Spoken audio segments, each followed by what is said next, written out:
I took John to the airport on the morning of the 16th, and of course, in this hosting, this is all part of it. I do all the driving. I stay sober at night if you want to drive to other places to eat, things like that. That did give me a day off. I met a friend for lunch, and we had a wonderful tapas at Tapas y Lendas, also in Oleal, another regular place that we will be visiting in 2024 for sure.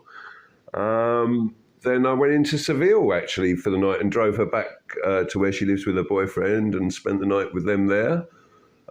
Stayed overnight and drove back early the next morning. It's just a 2-hour, less than a 2-hour drive even when the roads are empty to Seville, which is so different to Portugal. It was a bit of a shock. First time I've ever been to Seville, and wow, so friendly and actually very cheap also to eat out and have a beer and things like that.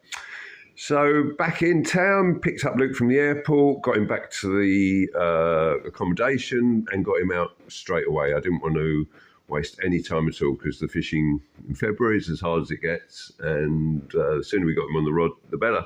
Went to the place where the concentration of smaller fish were and just found the one there.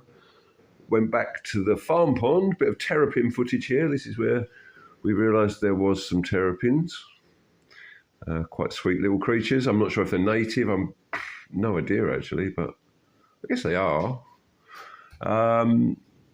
Luke did it all right, kept well back from the edge because they do patrol the edges here, so we're working the margins mostly on this pond. It did transcribe actually that the weather changed about here and started to warm up considerably. This was kind of the last cold day. And instantly it had a marked effect on the fish in this particular lake. They started moving a lot more. But Luke was just a bit unlucky. He had actually, on the big barragem, he did lose a fish very first, about third cast. And it was a nice one as well. It was a proper black bass, but he was unlucky there.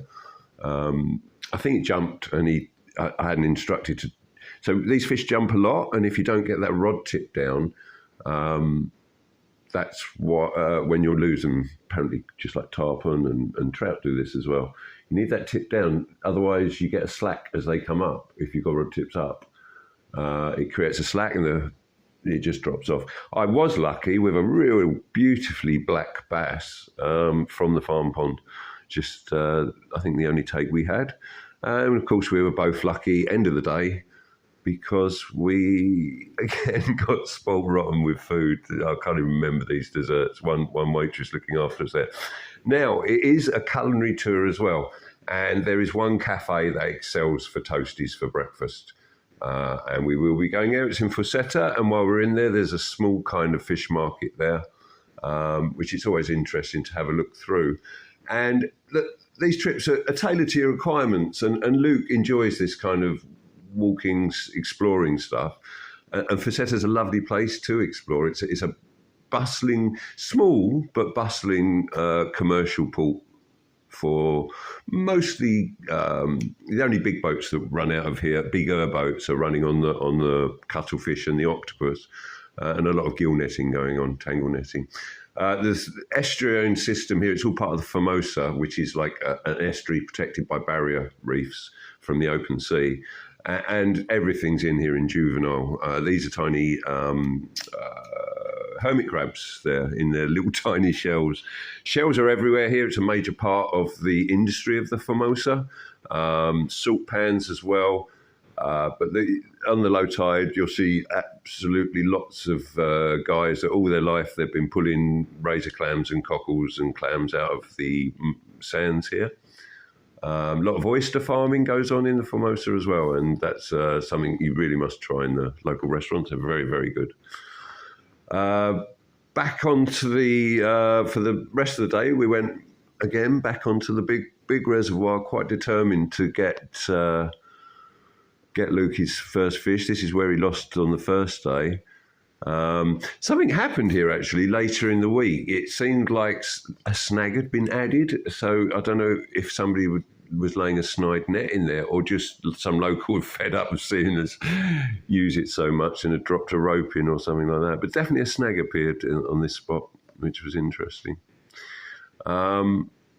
But it was actually the spot that Luke, in the end, did get his first Portuguese black bass. And this bit of footage here, right, you know I'm really honest. So I did the thing where, you're going to see it in a minute. I hate my honesty because I just shut up and let it run. But you're seeing wine. Come on. If I really let it run this long, I should have clipped this a bit. Oh, actually, no. This shows how deep it is. He's finger on to the bottom, and this isn't the deepest spot by a long shot. That spot, there's a spot right up the other side there, probably twice as deep. But in a second, you're going to see him react, and no, I really have let this run on too long. There we go. And there we go. But, of course, it wasn't. That was a rock. He hit a rock. But he did catch that fish, and that was his first black bass. It was just off camera. Then I took him on a little exploratory.